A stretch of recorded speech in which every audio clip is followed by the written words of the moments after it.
When the film The Wolf of Wall Street hit cinemas recently, it was a box office hit. The Hollywood juggernaut was based on the real-life story of Jordan Belfort. The one-time stockbroker spent 22 months in prison for fraud and money laundering after ripping off investors to the tune of more than $100 million. Today, Jordan Belfort insists he's a changed man.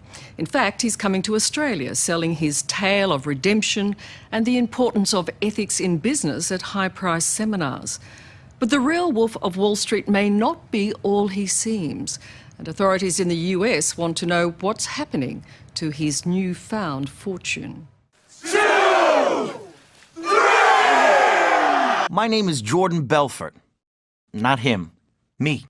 Leonardo DiCaprio playing you instantly glamorizes you. You realise that, don't you? Makes you very attractive. Thank you. Mr. Jordan Belfort!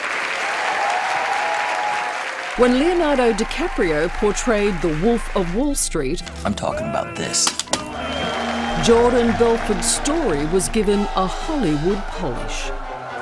Sorry, Mr. Belfort! Forbes made me a superstar. Do you think that was a good thing?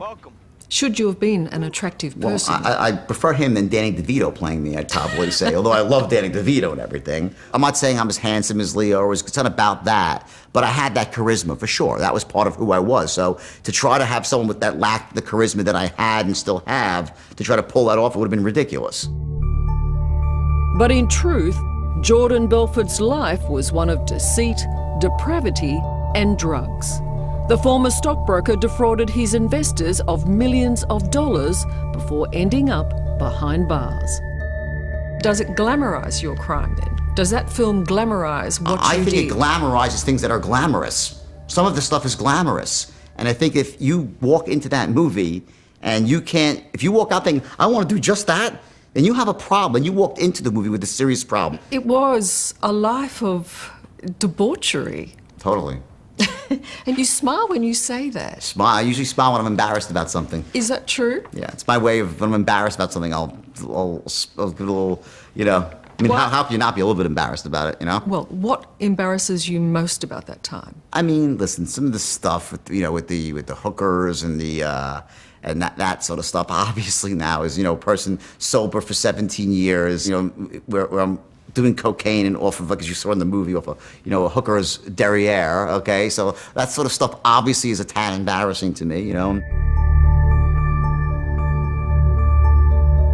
Belfort got out of jail 8 years ago after having ripped off more than 1,500 investors of more than $100 million. He's now 51, rebuilding his life and wealth and living on Hermosa Beach outside of Los Angeles. So life is good? Life is great. I mean, I'm happier today than I've ever been in my entire life. I've never been happier. And I know why, too. And it's because you know, I'm nothing over my shoulder I'm looking at, and I look ahead and I just see a really nice future. Jordan Belfort grew up here in the middle-class suburb of Bayside, New York. It seems to me, even as a kid, you were destined to be an entrepreneur of some sort. I learned my first marketing lesson at the age of 8, and then I started shoveling driveways after snowstorms at 10, did magic shows at 12. Magic shows? Magic shows, the amazing Belfort, yeah. This desire to make money, did that sort of was a life force from very early, was it? It was, yeah.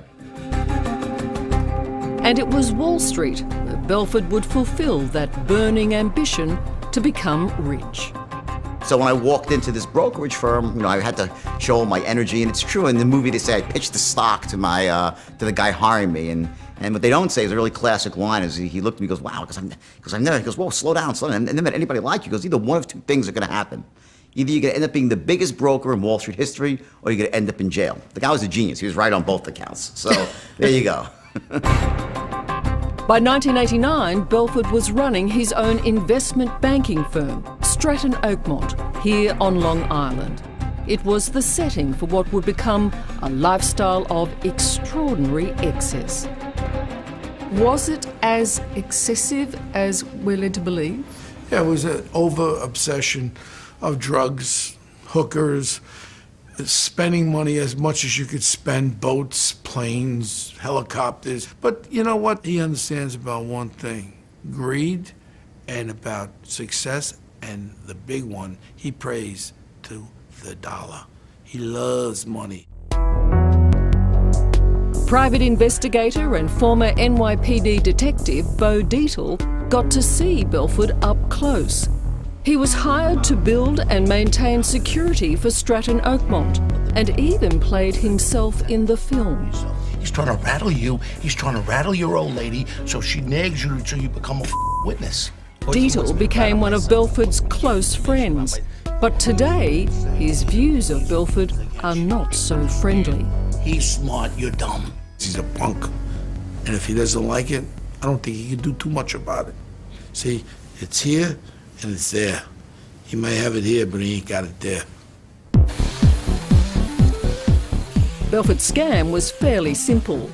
His staff of mostly young brokers were given the job of reeling in investors with legitimate stocks, then eventually pressuring them to buy shares in worthless stock. Using a technique called pump and dump, the company would force share prices up, then sell off their own shares, leaving investors penniless. You actually said that you were able to take imbeciles, basically, and turn them into cracking stockbrokers who could make millions. And you gave them a script, which was ultimately to show them how to lie, wasn't it? The idea of having the script wasn't to teach them how to lie. It was teach them not to lie. When I walked into that firm... But it was about teaching them how to manipulate. No, it wasn't like that. It was, no, you see, the scripts, the sales itself. But what you were wanting them to do was to sell and to close deals. To close the Yes. deal. But to close the deal quite often meant that you had to really manipulate the client. Well, that's ultimately what ended up happening. Now, remember I said in the beginning it wasn't like that. Ultimately, yes, as the ethics went down the tube. So you're asking for your money back? Oh, Get me out. 3 or 4 different phone calls. I mean, screaming matches. At the top of my lungs. We were calling each other every name in the book, trying to get my money out of the thing. 66-year-old Bob Sheeran was one of Stratton Oakmont's victims. He was in the garment business and lost $150,000. Was primed to fall for a scam. They were good at their scam. But that puts the onus on you and not on Belford. Well, I guess if I don't accept part of the onus, then all I got out of it was losing a lot of money. It was never about all for us and screw the client. It was all about we're going to make the clients a ton of money, we're going to make a ton of money, and the firm's going to make a ton. Everyone's going to succeed. But what wasn't one of your mottos, don't hang up until the client either buys or dies? Yes. What's the message in that? But that doesn't mean that the client is not going to make money if he buys. But as far as 81-year-old Alfred Witt is concerned, the intention was always to steal from him. And they would not take no for an answer. You try to sell and they'd say, oh no, you should do this and do that. So got to the point where I was borrowing money to invest in his so-called stock, and I ended up losing quite a bit of money. Can I ask you how much money you lost? $250,000. Oh, I love the outdoors. Like I say, I'm out here an hour or two every day, and I mow my own yard. Like Bob Sheeran, Alfred Witt got a call out of the blue and lured into Stratton Oakmont's scam. He was in his early 60s when he lost his money and spent some years after struggling to make ends meet. So losing $250,000 at that point in your life would have been devastating. It would, especially when you're thinking you're going to make some money and then ended up losing that much, yes. And how long did it take you to recoup that money? Well, probably till I retired. I kept working till I was 70 years old to help pay back the banks and things that I borrowed money from. Do you feel that some of these investors should take some responsibility for what happened to their money? No, I don't. I think it's a loaded question. I think that the answer, that anyone else could say yes, except for me. Well, what do you feel in your heart? No matter what their part in it, I still did things wrong, okay? So if someone is worth $20 million and loses $300,000, that's terrible, but it's not a tragedy. If someone's worth $300,000 and loses $200,000, that's a nightmare. So I do have colors of this. I think it's much, much worse when someone doesn't have a lot of money, loses a substantial amount of money. Surely it should be, it's all bad. I believe it's all bad. I disagree with you 100%. I think there's degrees of bad. You think there are degrees Absolutely. of bad And they all start at really bad. But there's really bad and then horrifically bad. Yes. And is it because you feel that they were wealthy and they could afford to lose some money? Certainly so, yeah. How do you feel about Jordan Belfort claiming his victims were rich people? Well, I can assure you I was not there. I was working hard trying to get a business built. And I kind of have two reactions to that. One of them is, so what? You know, a thief is a thief. So I found that kind of a interesting, self-serving comment that shows his lack of remorse. Jordan Belfort maintains that his victims were rich people, and he actually says that in part they should take responsibility for having lost their money. Oh, really? He was a damn thief. He was a rat. He set these people up. That's the facts. I'm angry at him. Coming up, the law catches up with Jordan Belfort. Do you recall the day you were arrested? Yes. At some level, it was relief.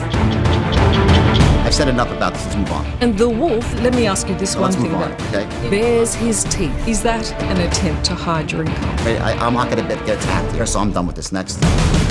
That's next on 60 Minutes. Welcome back to 60 Minutes.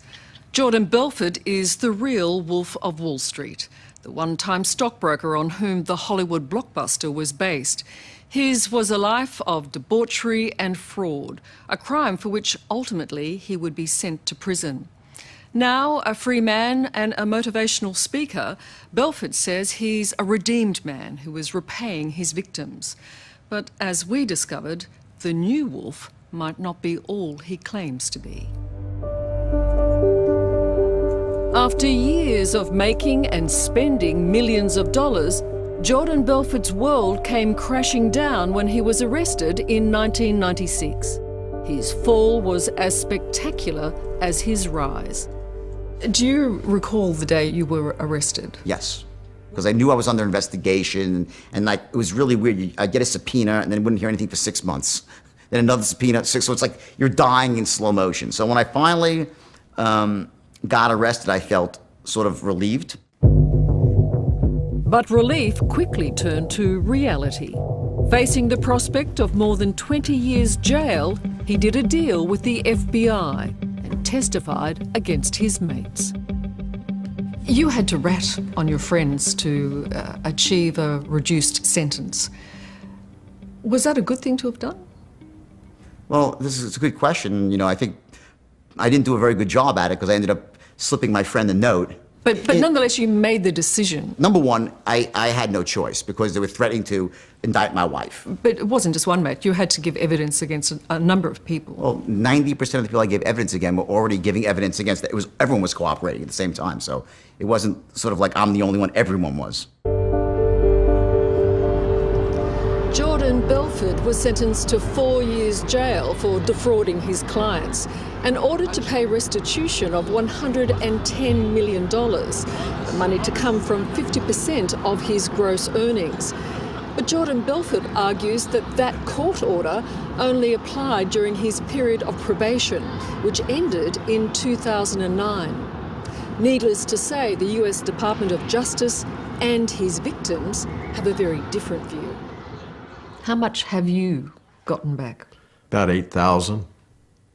8,000 out of 250,000. Plus, I had to pay my attorney, you know, when she was working on that. So I'm lost more than that. So you're really out of pocket. Yeah. Do you believe redemption means that you repay your victims 100%? Well, I'd like to know. I think, listen, I'm doing my best. In my mind, I always said it would be the greatest ending to the story, that every person got paid back every penny. And that would be the greatest ending to the story. And I really hope that happens. So far, it hasn't happened. Documents provided by the US Department of Justice show as of October last year, Jordan Belfort had paid more than $11 million. The bulk of funds, though, coming from the sale of assets. If I've learned one thing over the years, it's the value of building solid relationships.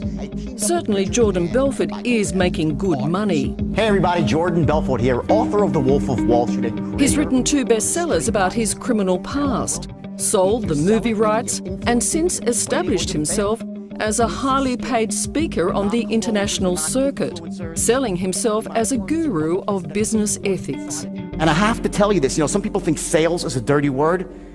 Selling is everything in life. And I think that, one of the fundamental changes I went through when I got out of jail is I was like, I am never going to engage in another transaction or do another deal or get involved in any business at all where other people are not getting at least more value than I'm asking for in return for money. The point is I'm a little bit older and wiser now, okay? But the self-styled redeemed Belfort doesn't seem to have convinced the US authorities. While there is still money to be distributed to investors, the Justice Department believes Belfort has an ongoing obligation to hand over half his gross earnings. It claims he made no payment in 2010 and paid only $21,000 in 2011, despite having received more than $940,000 for the rights to the film. Not to mention having sold, in Australia alone, a total of 195,000 copies of his books. According to the Justice Department, you just didn't sell any books, for example, in 2010, 11 and 12. It's correct. You sold no books? No books. Well, no, I sold books, but there's huge advances, and until you recoup your advances, then you start to pay. But I haven't made a penny. Every penny since the original advances goes to investors. I haven't gotten 1 penny. The Justice Department would also like to know more about Belfort's earnings in Australia. It says it's not able to subpoena records from the Fordham Company, Belfort's management, because it is based in Australia. Belfort's agreement with the company is oral only. There's no suggestion the company is doing anything wrong, and Belfort believes he's being unfairly targeted by the Department of Justice. To me, they have very little credibility right now. I've been trying to settle this thing for years, and they've essentially stonewalled me at every step. So I've said enough about this. Let's move on. Let me ask you this one thing, though. Let's move on, okay? Honestly, I'm ready. I'm not going to get attacked here. You're here, so I'm done with this. Next. I'm not attacking you. No, but honestly, I'm just. You're a very nice woman, but you're starting to get to the point. It's obviously just a hatchet job here. So I'm kind of pretty much ready to move on. There's nothing hatchet about it. Well, to me there is. Well, the last thing is that apparently you have an oral contract with your management, the Fordham Company. Is that an attempt to hide your income? Next question. I think the peanut gallery is going to start shining really quickly. We've been audited. I think you can air what you want here out of this interview. It's done. Oh my God, you got a lot of nerve, boy. I'll tell you. Honestly, really. Honestly. Why really, can't I ask just, these honestly, questions? and I was told this is a friendly, nice interview, and no one has ever treated me as disrespectfully as you have, really. Okay? The Wolf of Wall Street uses his criminal past to sell his future. But try as he might, he hasn't been able to convince everyone he's a new man. And I get real angry when people steal and get something for nothing. And you believe that's Jordan Belfort? Oh, yeah. What, do you believe he's a hero or a Robin Hood? Do you really believe that you could look upon him and have any sort of respect for him? Not I. Do you believe the victims will ever see their money? I believe the U.S. government should get off their butt, and they're the ones that should hold him to task to pay for this stuff. All right, okay. Let's give it a whirl. Yeah. Eventually, a still displeased but more composed Jordan Belfort returned to finish the interview. What is your one greatest regret? My greatest regret for sure is losing people money. Absolutely. If I could have done, if people say, would you change anything? I said, I just wouldn't lose people money. Perfect. I like rock sushi better than courtesy crispy rice, don't you? Yeah. Today, Jordan Belfort lives a very comfortable life with his fiancée, Anne. Don't you look good? He says he's a different person, sober, honest, and ethical. What a life we have. And that 100% of all money he receives from his books and the movie will be given to his victims. This is my pretty flower over here. Those victims, however, are not holding their breath and believe any talk of redemption is somewhat premature. I would caution those people who are accepting his messages, just be careful, know who your messenger is. What would you say to the victims? Wow, first, of course, I'm sorry for what happened, and that not a day goes by in my own life where, you know, I in some way don't pay for it. And if you look at other people in my position, I'm the only one who over the long term has been paying back investors. So, and I'm proud of that. And you know, my goal one day would be to pay back all the money. Can I? I hope so. No guarantees.